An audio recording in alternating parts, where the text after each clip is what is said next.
प्रतिनिधियों के सामने कहना चाहता हूं, ये लड़ाई बड़ी है।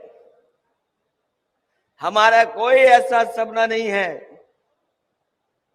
कि हम उस स्थान पर पहुंचे, लेकिन हम समाजवादियों का यह सपना जरूर है कि जो समाज में बांटने वाली ताकतें हैं उनको सत्ता से बाहर निकालने का काम हम लोग मिल करके करें।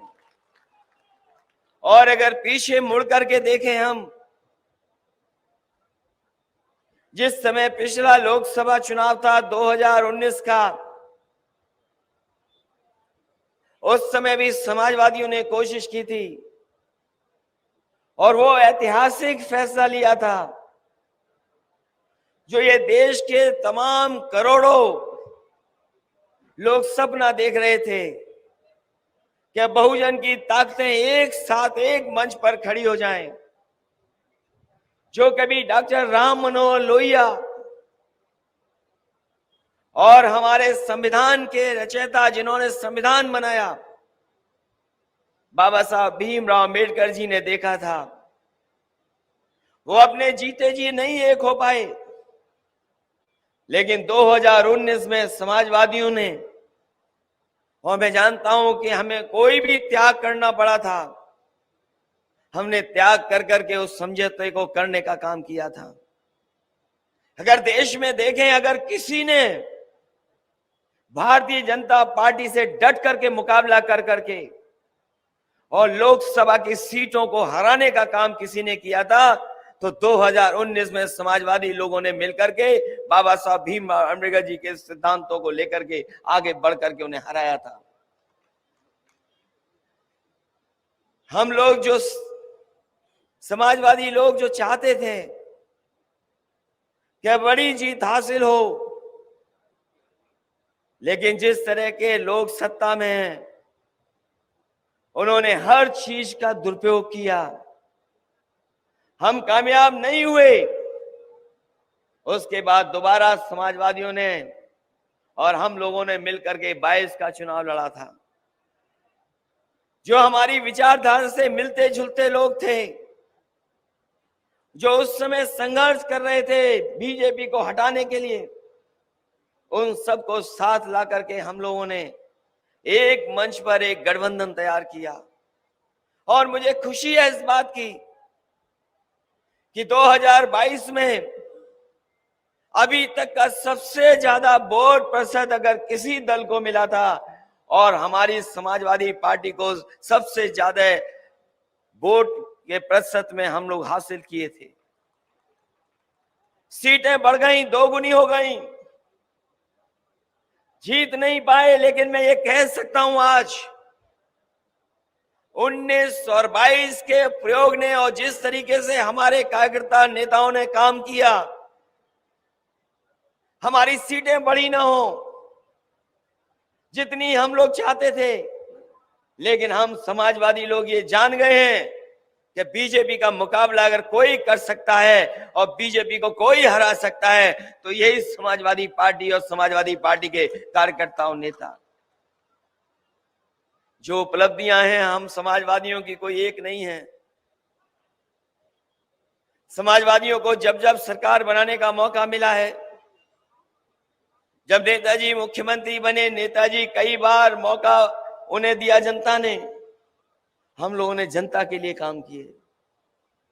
जनता की खुशहाली कैसे हो, हमारा किसान कैसे खुशहाल हो, हमारे किसान की पैदावार कैसे बढ़े, किसान की आय कैसे बढ़े, किसान को कैसे सुविधा दिया जाए।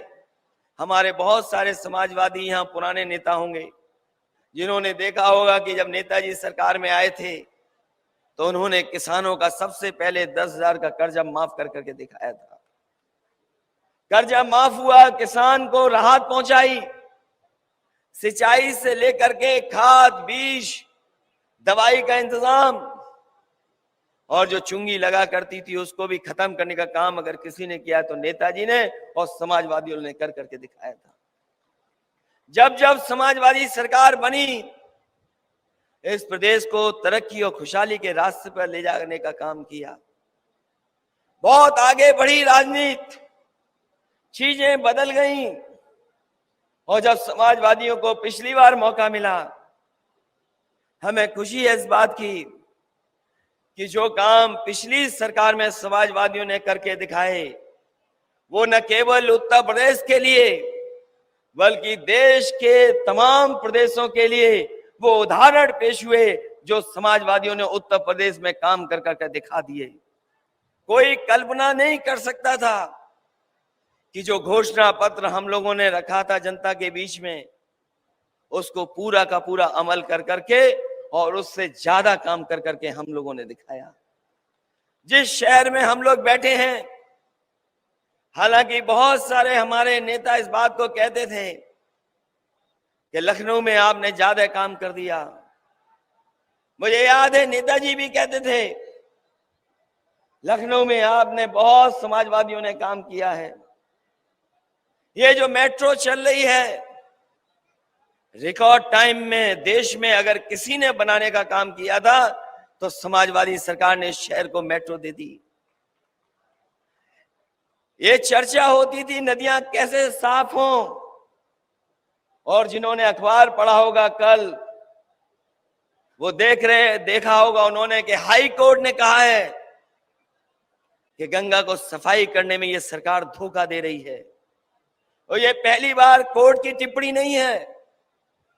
कभी एनजीटी ने, कभी सुप्रीम कोर्ट ने, कभी हाई कोर्ट ने इस तरह की टिप्पणियां की हैं सरकार पर कि जिस तरीके का काम सरकार में गंगा सफाई को लेकर के और नदियां सफाई को लेकर के चल रहा है, इसमें बड़े पैमाने पर लूट और धोखा हो रहा है। अगर किसी ने उदाहरण पेश किया था कि शहर के अंदर नदियां कैसे साफ बह सकती हैं, तो समाजवादियों ने गोमती को साफ कर करके दिखाया। और आज भी ये उदाहरण है, जब कभी नदियां साफ करने का फैसला लिया जाएगा, जो मॉडल गोमती का है वही मॉडल ही अपनाना पड़ेगा। इसके अलावा कोई दूसरा मॉडल नहीं है जिससे आप नदियां साफ कर सकें।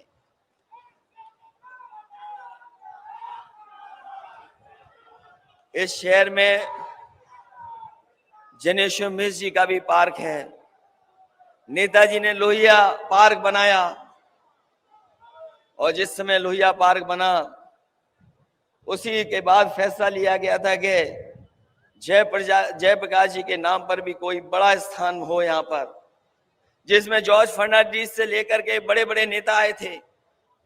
तब फैसला लिया था, लेकिन जो सरकारें बनी उन्होंने बढ़ने नहीं दिया उस काम को। जब पिछली बार मौका मिला तो वो जयप्रकाश जी के नाम पर जेपीएनआईसी बनाने का काम पूरा किया, और आज भी लखनऊ की सबसे ऊंची बिल्डिंग और उस बिल्डिंग पे हेलीकॉप्टर उतारने का अगर कोई इंतजाम किया तो समाजवादियों ने कर करके दिखाया था। इस प्रदेश को कैसे सड़कों के नेटवर्क से जोड़ा जाए, हमारे जिला मुख्यालयों को कैसे चौड़ी सड़कों से जोड़ा जाए, क्योंकि ये बात मानी गई है और अमेरिका के बारे में उदाहरण दिया जाता है कि अमेरिका ने सड़कें बनाई और सड़कों ने अमेरिका को बना दिया।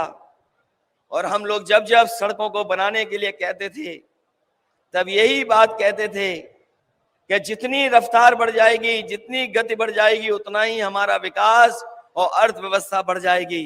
मुझे खुशी है इस बात की कि नेताजी ने हम लोगों को मौका दिया सरकार चलाने के लिए। देश का सबसे बेहतर एक्सप्रेसवे अगर किसी ने बना करके खड़ा किया तो समाजवादी सरकार में वो बन करके तैयार हुआ। मुझे वो घटना याद है जिस समय मैंने नेताजी को शिलान्यास के लिए बुलाया था। उस समय पूरे के पूरे हमारे प्रेस के लोग मौजूद थे, पूरा कार्यक्रम लाइव था। और जब शिलान्यास के लिए नेताजी को कहा कि आप शिलान्यास इस सबसे बड़े प्रोजेक्ट का करेंगे, तो नेताजी ने कहा कि हम जब कभी भी किसी योजना का शिलान्यास करते हैं तो ये बात इंजीनियर और वहां के अधिकारियों से पूछ लेते हैं कि इसका उद्घाटन कब होना है। उन्होंने पूछा कि उद्घाटन कब होगा। हम लोगों ने कहा ये 36 महीने में बन करके तैयार हो जाएगा। नेताजी ने हिसाब किताब लगाया और हिसाब किताब लगा करके कहा कि अगर 36 महीने में बनेगा तो हो सकता है सरकार हमारी ना हो, उद्घाटन हम लोग ना कर पाए। इसलिए नेताजी ने वहीं कहा कि इस हाईवे को कम से कम ऐसा जल्दी बना दो जिससे उद्घाटन करने का मौका हम लोगों को मिल जाए। उस समय देश की जो बड़ी बड़ी कंपनियां थीं, उनके जो वरिष्ठ अधिकारी थे, उनसे मैंने पूछा कि क्या आप इस प्रोजेक्ट को कम समय में बना सकते हैं, क्योंकि नेताजी चाहते हैं कि उद्घाटन हो जाए और उद्घाटन की तारीख भी तय हो जाए। उन्होंने कहा कि अगर सरकार और मुख्यमंत्री सहयोग कर देंगे तो ये सड़क कम समय में बन करके तैयार हो जाएगी। मैंने उसी समय उनसे कहा, क्या आप किसी तरह का कानूनी सहयोग चाहोगे, हम लोग करेंगे। और मुझे खुशी है इस बात की कि देश का ग्रीनफील्ड 6 लेन एक्सपेंडेबल टू 8 लेन और देश का सबसे बड़ा एक्सप्रेसवे नेताजी की वजह से 21 महीने में बन करके तैयार हो गया। और जब उद्घाटन हुआ था तो आपको याद होगा, देश के सबसे बेहतरीन लड़ाकू विमान उसी सड़क पर उतारने का काम समाजवादियों ने कर करके दिखाया था।